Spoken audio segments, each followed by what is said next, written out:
Good morning. Today is Friday, August 12th, 2022.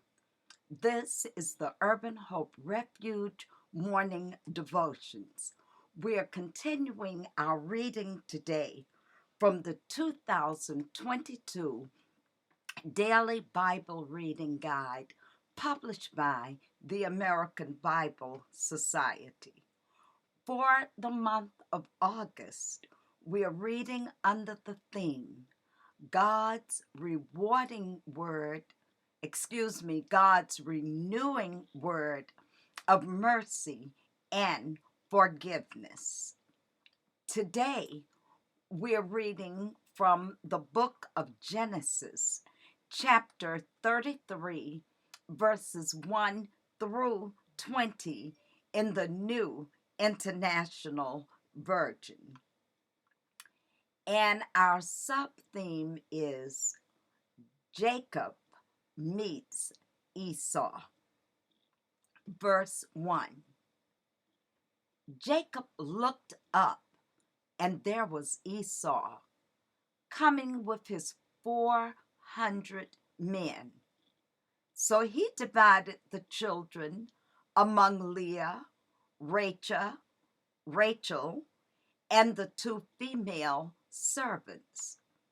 He put the female servants and their children in front, Leah and her children next, and Rachel and Joseph in the rear.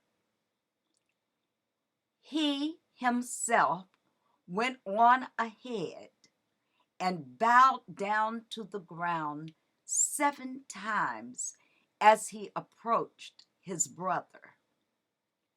But Esau ran to meet Joseph and embraced him. He threw his arms around his neck and kissed him, and they wept. Then Esau looked up and saw the women and children. "Who are these with you?"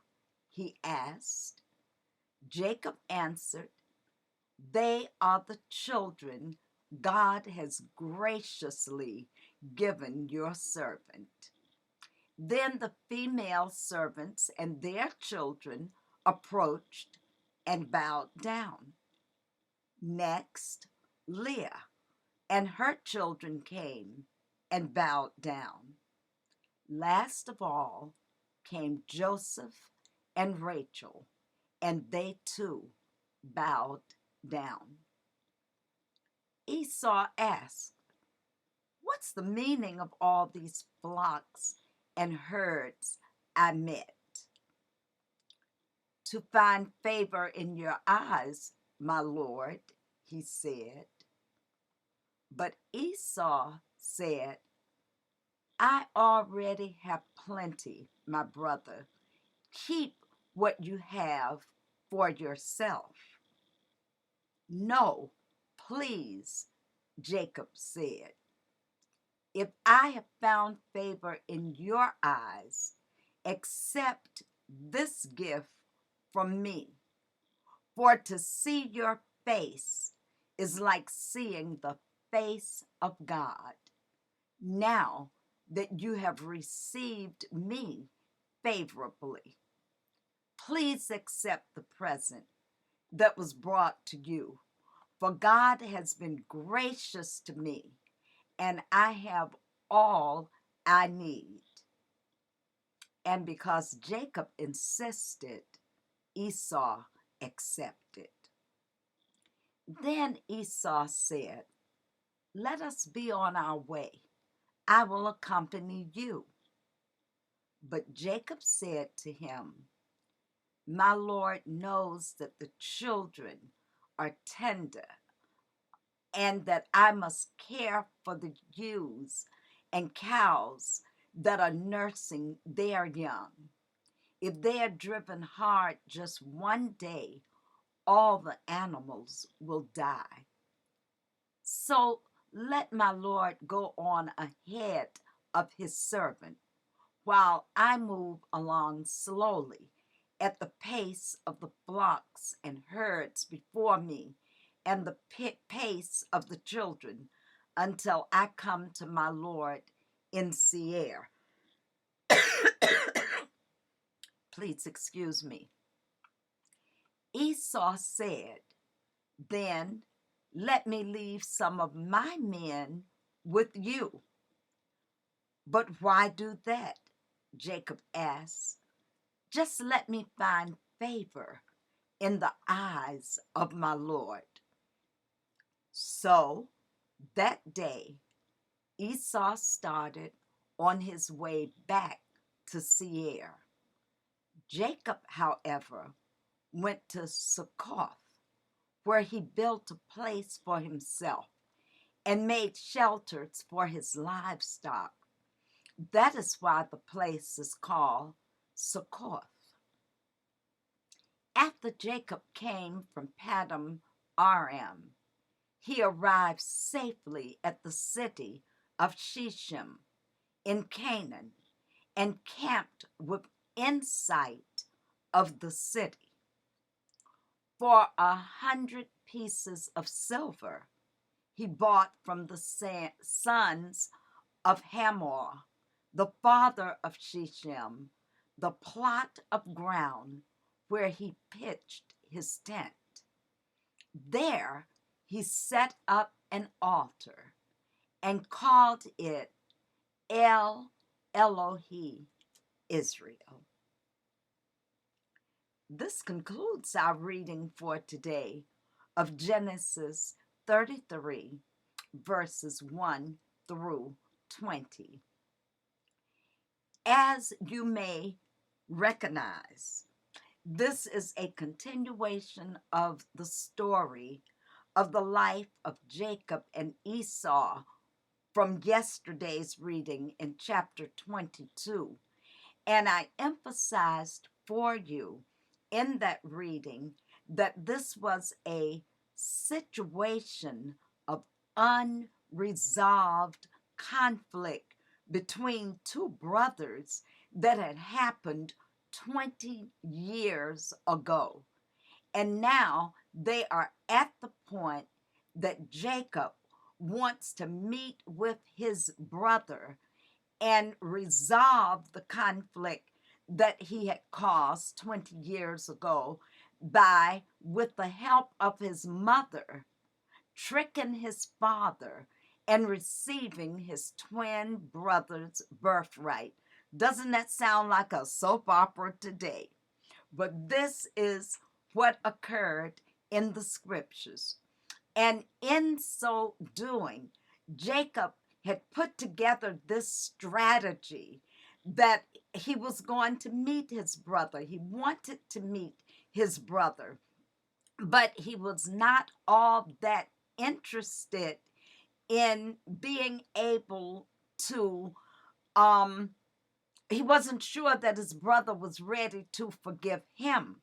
So he then proceeded to set up a strategy so that if his brother did attack him, some of his family would be saved. He had sent men to him to say, or tried to find out how his brother felt about him before he got there, but he could only find out that his brother was coming with 400 men. So Jacob wrestled with the angel, needing a blessing to be able to reconcile with his brother. So when finally faced with meeting Esau, he is pleasantly surprised because he didn't know what this conflict would turn out to be, how it would be resolved. But when the two of them were meeting, his twin brother that he had tricked 20 years earlier out of his birthright, he ran to Jacob, hugged him, and kissed him, and they wept together. What a beautiful picture that even signifies what Christ has done for us. after meeting Jacob's family, Esau tried to refuse Jacob's enormous gift. Because if you recall from our reading yesterday, Jacob had put together over 550 animals of different herds of his to give to his brother. And he was actually becoming the servant of his brother, with his twin brother as the leader, which meant that if Jacob became his servant, all of his wives and their children would also become his servants. And Jacob insisted, saying to Esau, when I see you, just to see your face, I'm seeing the face of God. What did he mean by that? How gracious God was. And he wanted that same kind of relationship with his twin brother that he was in conflict with over 20 years ago. But Jacob refused Esau was refusing to accept the gift. He convinced him to accept his gift, and then they went on their separate ways. And one of the reasons that Jacob refused to travel back to Seir with his brother was that he went to the place where his father Abraham had been, and he built an altar there. Let me tell you, after waiting and wondering, when that moment finally arrived for these two brothers to meet who had been in conflict, God always makes a way. We have to confront the conflicts of our lives. We have to confront those and lay them out before the Lord. And we may think that we have the answer as to how to resolve those conflicts, but that answer lies within the God we serve. You will see in the story that these two brothers are coming together, and the one who caused the conflict also planned a strategy as to how he would approach his brother.